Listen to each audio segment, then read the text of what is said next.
Hello friends, welcome to Current Affair Funda Free Education Revolution. Today we discuss the second part of the origin of life, that is the theory of evolution. So let us start.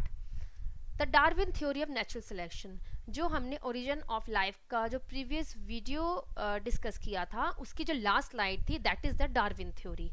Darwin theory को natural selection theory भी कहा जाता है. So before going through this theory, let us start with the Sir Charles Robert Darwin कि किस तरीके से इनकी जो ये डिस्कवरी थी या जो इनका नेचुरल सिलेक्शन की थ्योरी थी वो किस तरीके से आगे आई. सो फर्स्ट ऑफ ऑल कि इनका जो वर्क स्टार्ट हुआ था that is on the natural selection. It is in 1831 पे. एंड वो कैसे स्टार्ट हुआ था, उन्होंने एक ब्रिटिश एक्सपीडिशन प्रोग्राम था 5 ईयर का, वो उन्होंने ज्वाइन किया था. And on a voyage or a ship that is BMS Beagle. उस जो शिप का नाम था वो था BMS Beagle. और उस शिप पे ट्रैवल करके उन्होंने डिफरेंट आइलैंड डिफरेंट जगह और वहाँ पे कैसे स्पीशीज़ और जातियों का डिस्ट्रीब्यूशन है प्लांट्स और एनिमल्स का, किस तरीके से वहाँ पे स्पीशीज़ डिस्ट्रीब्यूटेड है उसको उन्होंने ऑब्जर्व किया था. So through this Beagle that is BMS Beagle, that is the voyage. इसके थ्रू वो गए थे गैलापागोस आइलैंड.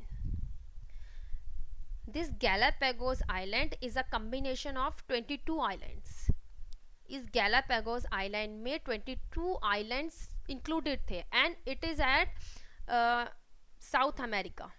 ये साउथ अमेरिका में है ये आइलैंड, अमेरिका में. सो वहाँ उन्होंने क्या ऑब्जर्व किया, वहाँ उन्होंने ऑब्जर्व किया कि ये जो 22 आइलैंड्स का जो मिलके जो गैलापागोस आइलैंड्स है, यहाँ पे अलग अलग जातियाँ और प्रजातियाँ हैं प्लांट्स और एनिमल्स की, बहुत ही डिफरेंट हैं जो और जगहों से बिल्कुल ही अलग हैं. सो मेनली उनका जो नेचुरल सिलेक्शन का वर्क है वो इस जगह से स्टार्ट हुआ, that is the Galapagos island.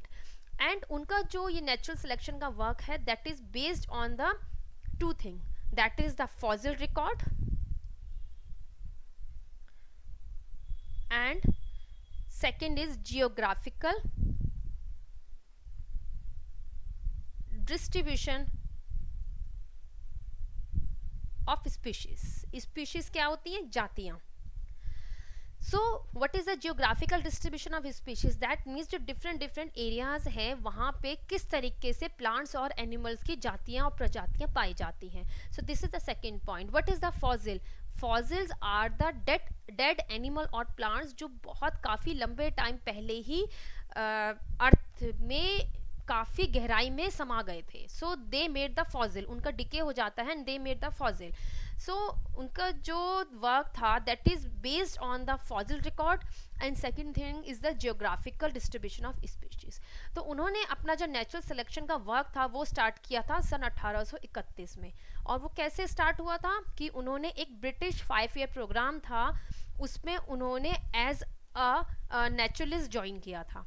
And through the ship BMS Beagle उन्होंने काफ़ी एरिया, काफ़ी आइलैंड्स, कितने महाद्वीप उपमहाद्वीप को उन्होंने ट्रैवल किया सिर्फ इन स्पीशीज़ को, अलग अलग जातियों को ऑब्जर्व करने के लिए कि वो किस तरीके से उस पर्टिकुलर एनवायरनमेंट में रहती हैं या किस तरीके से उन्होंने एडेप्शन लिया है, किस तरीके से वो उन्होंने उस माहौल में अपने आप को एडजस्ट किया है. एंड वेयर वो कहाँ पर पहुँचे, वो पहुँचे गैलापागोस आइलैंड्स पे. दैट इज़ साउथ अमेरिका का आइलैंड है गैलापागोस आइलैंड, और वो आइलैंड 22 आइलैंड से मिलकर बना हुआ है. सो दैट मीन्स कि कुछ माइल्स के डिफरेंस पे ही अलग अलग करके 22 आइलैंड्स मिलकर गैलापागोस आइलैंड बना रहे थे. तो उन्होंने क्या ऑब्जर्व किया, उन्होंने ऑब्जर्व किया कि इन आइलैंड्स पे अलग अलग प्रजातियां पाई जाती हैं. दैट मीन्स कि इन आइलैंड्स के बीच में डिफरेंस नहीं है, कुछ माइल्स के डिफरेंस है, लेकिन कुछ माइल के डिफरेंस पे ही एक ही जाति की अलग अलग उसके अंदर बिहेवियर, उसमें स्ट्रक्चरल चेंजेस हैं. सो यहाँ से उन्होंने अपने वर्क की शुरुआत करी. दैट इज़ द, यहीं से नेचुरल सिलेक्शन की जो उनकी थ्योरी थी उसकी शुरुआत हुई. So what is the Darwin theory of natural selection. अब उनका जो नेचुरल सिलेक्शन की थ्योरी क्या थी, जो हमने ओरिजिन ऑफ लाइफ का जो लास्ट वीडियो जो दिया था, उसकी जो लास्ट स्लाइड थी, that is the Darwin theory of natural selection, उसमें उन्होंने जो दिए थे दैट इज़ द ऑब्जर्वेशन, कि जब उन्होंने गैलापागोस आइलैंड को विजिट किया, वहाँ पे उन्होंने 1 मंथ के राउंड स्पेंड किया, तो उन्होंने क्या ऑब्जर्व किया, उन्होंने ऑब्जर्व किया कि जितनी भी स्पीशीज़ हैं उनकी जो उनकी रिप्रोडक्टिव पावर है वो बहुत ज़्यादा है। दैट मीन्स कि high reproductive power, high reproductive power होने के बावजूद भी जो उनकी पॉपुलेशन है वो स्टेबल है, स्टेबल पॉपुलेशन। थर्ड जो उनकी ऑब्जर्वेशन थी दैट इज कि जो नेचुरल रिसोर्सेज हैं वो लिमिटेड हैं, natural resources are limited. So these are the observation made by the Sir Darwin. So on the basis of these observation उन्होंने अपनी थ्योरी दी, उस थ्योरी को उन्होंने नाम दिया theory of natural selection. As the name suggest, natural selection क्या होता है? नेचुरल सिलेक्शन मीन्स जब नेचर डिसाइड करती है कि कौन सा इंडिविजुअल या कौन सी जाति फिट है रहने के लिए। जो जाति फिट है और जो उस एनवायरनमेंट में एडजस्ट हो सकती है, वो ही आगे रिप्रोडक्शन के थ्रू अपने आगे प्रोजेनी या आगे जनरेशन को जन्म देती है। सो this is the thing that कि जो नेचर डिसाइड करती है कि कौन सी जाति या कौन सा इंडिविजुअल फिट है सर्वाइव करने के लिए। Therefore we call the survival of the fittest. So what is the theory? The existing living organism share similarity to varying degree, not only among themselves but also with the pre-existing life. जो जितने भी living organism हैं वो सबके सब similarity show करते हैं, उनके बीच में सिमिलैरिटी है आपस में तो है ही, साथ में जो प्री एग्जिस्टिंग लाइफ है, दैट मीन्स जो इससे पहले उनके एनकेस्टर्स थे उनके साथ भी उनकी सिमिलैरिटी, उनकी समानता शो होती है। मीन्स कि जो अभी जो लिविंग ऑर्गेनिज्म है विद प्लांट्स और एनिमल, वो कहीं ना कहीं वो कैरेक्टर भी शो करते हैं जो उनके एनकेस्टर्स में मौजूद थे। There has been gradual evolution of life form.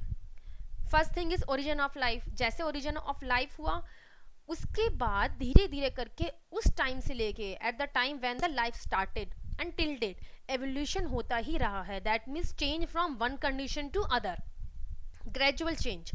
So means there has been gradual evolution or gradual change of life form. उस वक्त पे जो कैरेक्टर्स है, उस वक्त पे जो लाइफ थी वो लाइफ अब नहीं है। So therefore there is a gradual evolution. Any population has inbuilt variation in characteristics. धीरे धीरे करके उनके अंदर वो कैरेक्टर भी आए जो कैरेक्टर उनको उस माहौल में फिट होने के लायक बनाते थे, दैट मीन्स एडप्शन। तो वो कैरेक्टर्स उनके अंदर आते गए एंड देयर जो ये कैरेक्टर्स आए हैं that character over a long period of time, वो एकदम से सडन नहीं थे, वो धीरे धीरे करके वो कैरेक्टर्स आते गए। सो एक पॉपुलेशन के अंदर जो कैरेक्टर उनको एक पर्टिकुलर माहौल में सरवाइव करने में मदद करते थे, वो वही कैरेक्टर आगे उनकी प्रोजेनी में, उनकी जनरेशन में जाते गए। They are selected by the nature to survive and reproduce. जो स्पीशीज हैं वो नेचर के द्वारा सिलेक्ट की जाती है कि कौन सी स्पीशीज सही है, कौन सी स्पीशीज सरवाइव कर सकती हैं या उस माहौल में, उस एनवायरनमेंट में एडजस्ट हो सकती हैं, और वो ही आगे रिप्रोड्यूस करके अपनी फर्दर प्रोजेनी, अपनी फर्दर जनरेशन को जन्म देती है। So these are selected by the nature, therefore the name given that is the natural selection. Natural selection.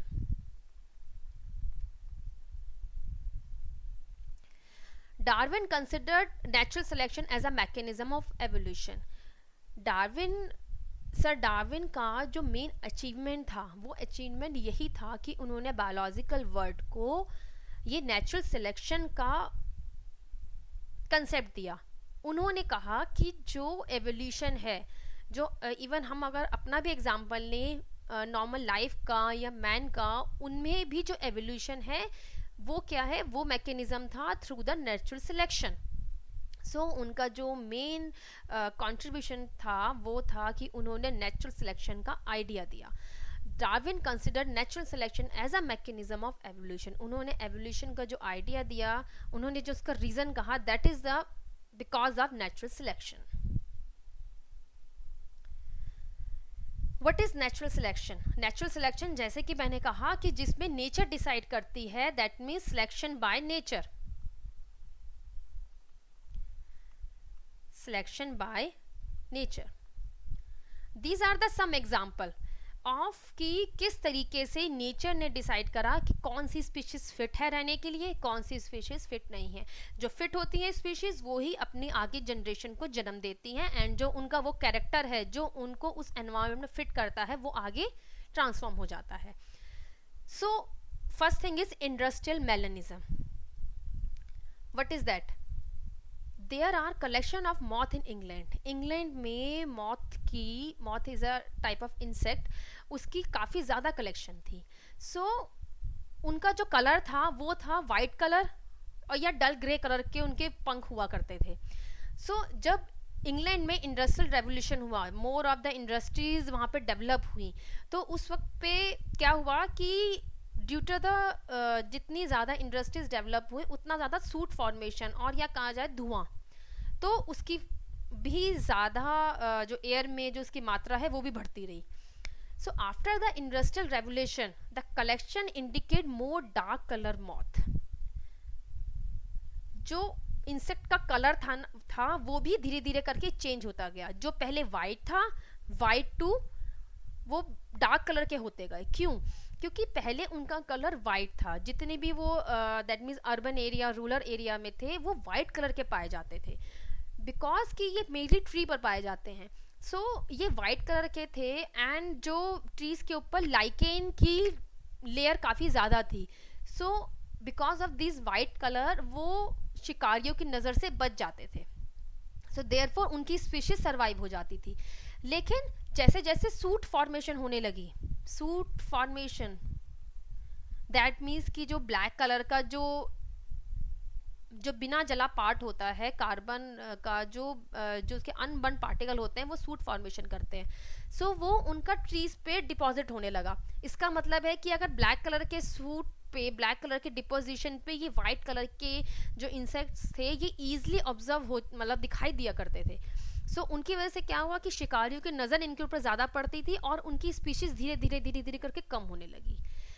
So what is the कि उनके नेचर में ही उनके क्या चेंज आया? उनके नेचर में चेंज आया आफ्टर द इंडस्ट्रियल रेवोल्यूशन. जब इस तरीके से होने लगा, सो उनके अंदर एक बदलाव आया कि जो पहले वाइट कलर के हुआ करते थे वो धीरे धीरे करके उनका कलर डार्क होता गया.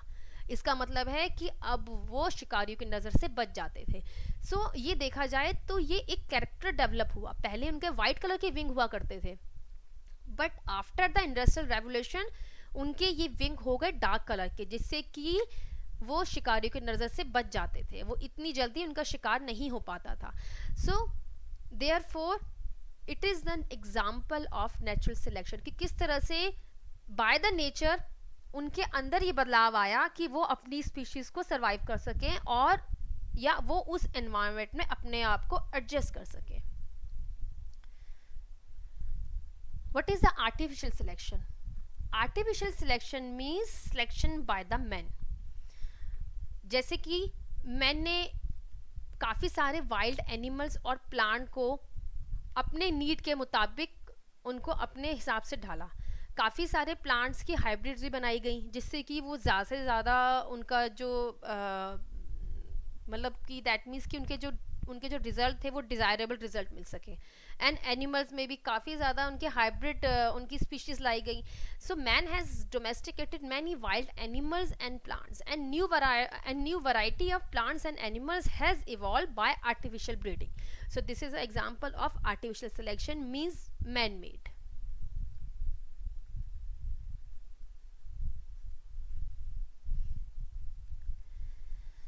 What is adaptive radiation?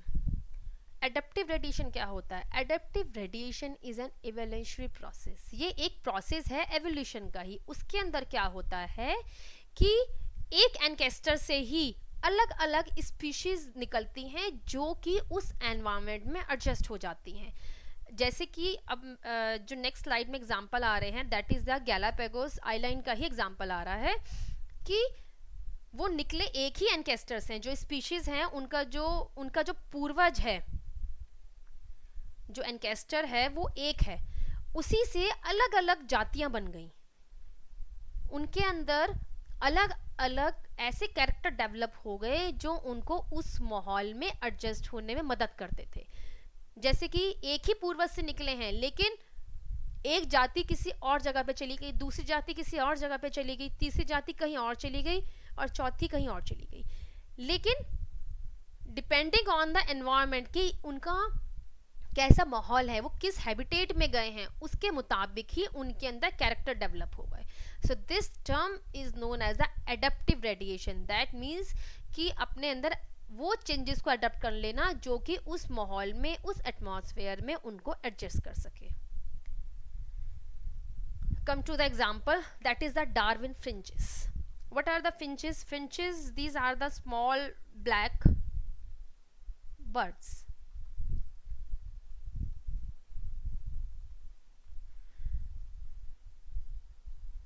Darwin ने जब वो गैलापागोस आइलैंड पे गए, जैसे कि मैंने बताया कि वो 22 आइलैंड से मिलकर बना हुआ है, कुछ माइल के डिफरेंस पे ही 22 आइलैंड एक के बाद करके वहां पे हैं। सो व्हाट हैपन कि वहां पर एक आइलैंड से दूसरे आइलैंड से तीसरे आइलैंड पे अलग अलग जातियां पाई जाती हैं। एंड व्हाट ही सॉ, उन्होंने क्या देखा था कि वहां पर एक जाति पाई जाती है फिंचेस की। Finches means small black birds. And what he saw, उन्होंने क्या ऑब्जर्व किया कि इन फिंचेस के किसी ना किसी कैरेक्टर में फर्क है।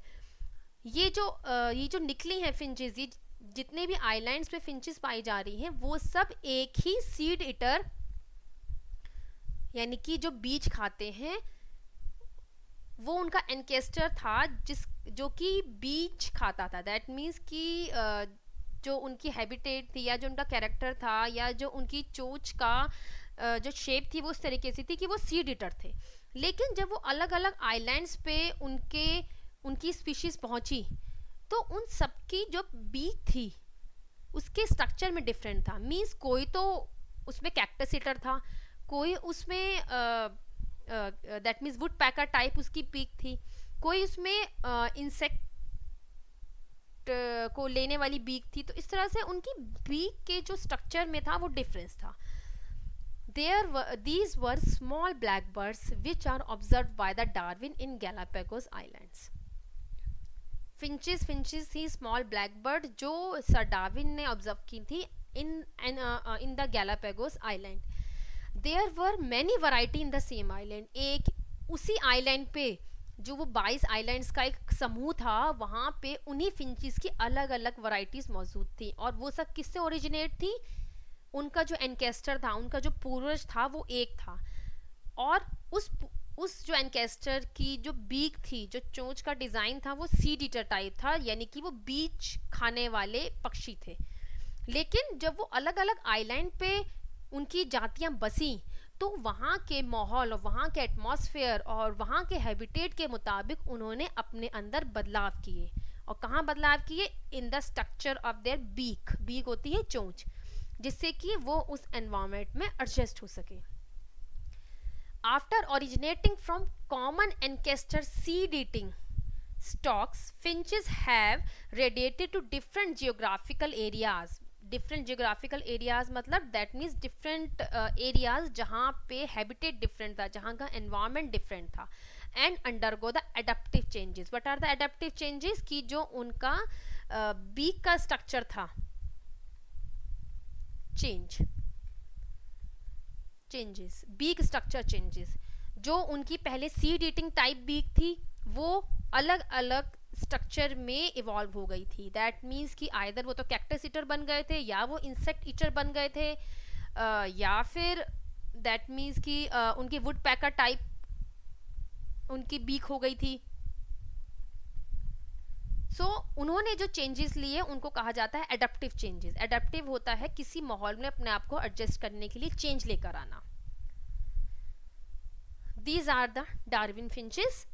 जैसे कि आप देख सकते हैं कि वो सीड ईटर से ही निकले थे। सीड, इनका जो कॉमन ओरिजिन था वो सीड ईटर से ही था।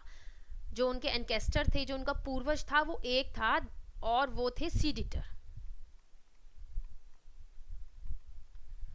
जब ये अलग अलग आइलैंड्स पे अलग अलग हैबिटेट में चले गए तो वहाँ के माहौल, वहाँ के एटमॉस्फेयर के मुताबिक उन्होंने अपने अंदर चेंजेस लेकर आए, because to adjust that atmosphere और दैट हैबिटेट। दैट इज कि कुछ की तो आप जैसे कि देख सकते हैं, that is the small ground finches, medium ground finches, large ground finches.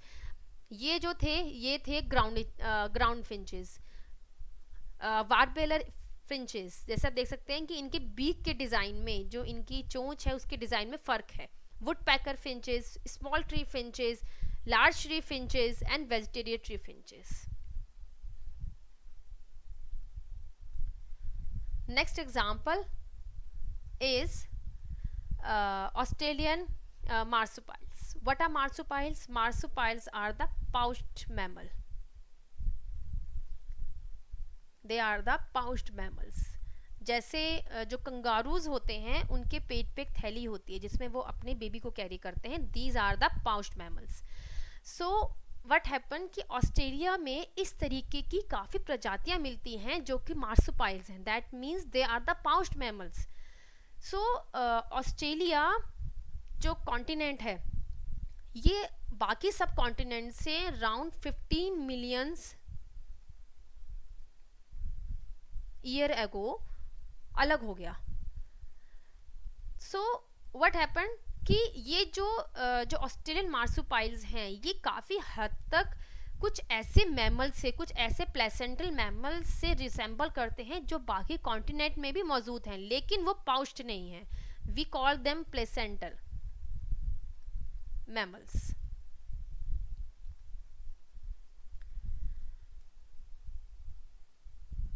First see this picture. These are the marsupials mammals which is found in Australia. ये ऑस्ट्रेलिया में पाए जाते हैं. That is Tasmanian wolf, tiger cat, banded ant eater, marsupial rat, kangaroos, wombat, bandicoots, koala, marsupial moles. यहाँ इस picture को दिखाने का क्या सेंस है, क्या मतलब है? बिकॉज कि ये बताना चाहते हैं कि जो ऑस्ट्रेलिया में जो ये पाउच्ड मैमल्स, ये मार्सुपाइल्स पाए जाते हैं, इनके बिल्कुल रिसेंबल स्ट्रक्चर में अदर कॉन्टिनेंट्स में भी मैमल्स पाए जाते हैं. We call them placental mammals. जैसे कि this tiger cat and that is the banded ant eater. Banded ant eater का जो आंट ईटर वैसे भी कॉन्टिनेंट्स में पाए जाते हैं. This is the placental mammal जो अदर कॉन्टिनेंट में पाया जाता है, लेकिन यहाँ पर जो पाया जाता है ऑस्ट्रेलिया में, that is the banded ant eater.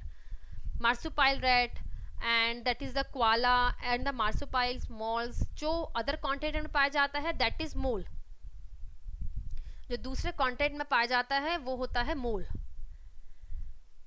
सो पहले जो ऑस्ट्रेलिया जो दूसरे कॉन्टिनेंट से अलग हुआ था वो अलग हुआ था 15 मिलियन ईयर एगो. इसका मतलब है कि उस वक्त ही इन्हीं की जातियां उस रीजन में आ गई थी, लेकिन वहाँ के माहौल के मुताबिक, वहाँ के एटमॉस्फेयर के, वहाँ के हैबिटेट के मुताबिक अपने आप को एडजस्ट करने के लिए उन्होंने अपने अंदर चेंजेस लेकर आए and they form a new species. उन्होंने अपने अंदर कुछ चेंजेस लेकर आए. What are these changes? That is the उस चेंजेस को कहा जाता है एडप्टिव रेडिएशन. लेकिन उसमें अलग अलग जातियां, जो अलग अलग जातियां थी, उनका पैरेलल रेवोल्यूशन हुआ. दैट मीन्स कि एक साथ अगर एक जाति उसका एवोल्यूशन हो रहा है तो दूसरी जाति का भी एवोल्यूशन हो रहा है. इसलिए काफी सारी जातियों का एक साथ एवोल्यूशन हुआ. We call them the convergent evolution. It is a type of radiative it is a type of adaptive radiation का ही ये टाइप है, लेकिन यहाँ पे बहुत सारी जातियां इन्वॉल्व हैं. So therefore we called it convergent evolution.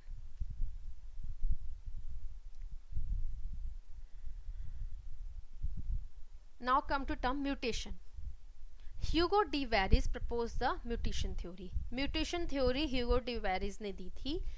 उन्होंने किस पे वर्क किया था? उन्होंने किया था वाइल्ड वैरायटी ऑफ इवनिंग प्राइमोस पे उन्होंने वर्क किया था. Wild variety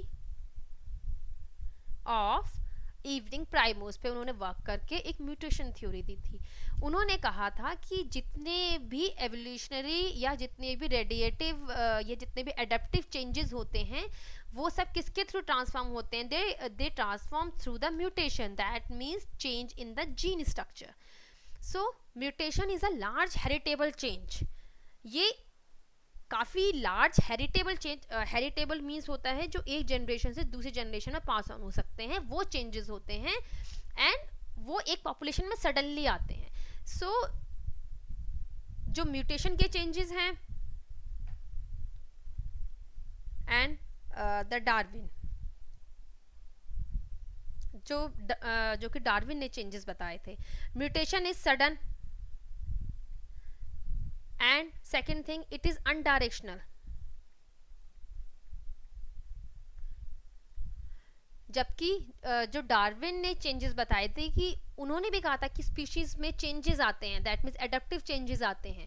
it is first thing is कि दैट इज ग्रेजुअल. वो धीरे धीरे करके होते हैं in the course of time and it is a gradual manner. Second thing it is directional.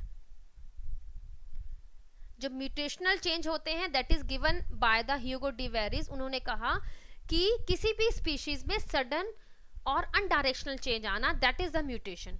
While Darwin suggest कि जो एडेप्टिव चेंजेस आते हैं वो ग्रेजुअल होते हैं, during the course of time होते हैं और वो काफी लंबे टाइम के बाद स्पीशीज में दिखाई देते हैं and these are directional also. So what is mutation? Mutation is a large heritable change in the character of a population which arise suddenly. जो अचानक से किसी पॉपुलेशन में दिखाई देते हैं, we call them mutational changes.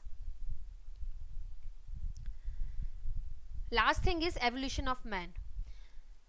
The common ancestor of apes and man is a primate Dryopithecus. Dryopithecus is a common ancestor of ape and man. तो app और मैन का जो कॉमन एंकेस्टर है वो है ड्रायोपिथेकस. ड्रायोपिथेकस और रामापिथेकस ये दोनों का ही अगर रिसेंबल देखा जाए तो काफ़ी हद तक रिसेंबल करते हैं कि दोनों का जो स्ट्रक्चर था वो काफ़ी हेयरी था एंड वो गोरिल्ला की तरह, उनकी जो मूवमेंट थी वो गोरिल्ला की तरह थी. लेकिन रामापिथेकस काफ़ी हद तक मोर लाइक अ मैन. सो जो होमिनिड की शुरुआत है या जो मॉडर्न मैन की शुरुआत है वो रामापिथेकस से ही मानी जाती है. That is Ramapithecus, then Australopithecus, that is the African ape. Homo habilis, then Homo erectus, then Homo sapiens and Homo sapien is a modern man.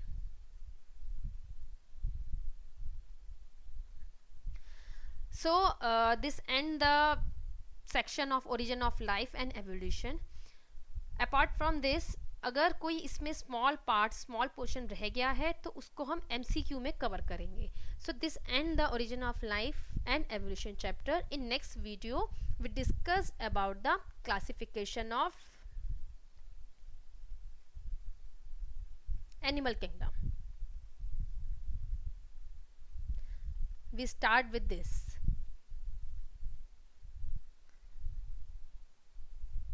अगर आपको वीडियो पसंद आया है तो आप उसको लाइक कर सकते हैं. इस वीडियो को अपने फ्रेंड्स और ग्रुप में शेयर भी कर सकते हैं. अगर आपको हमारे कंटेंट पसंद आ रहे हैं तो आप हमारे चैनल को सब्सक्राइब भी कर सकते हैं. This is our current affair page, this is our current affair group जहां अपने क्यूरीज डाल सकते हैं एंड इन वीडियोस के लिंक आपको कमेंट बॉक्स पे मिल सकते हैं. So thanks for listening me.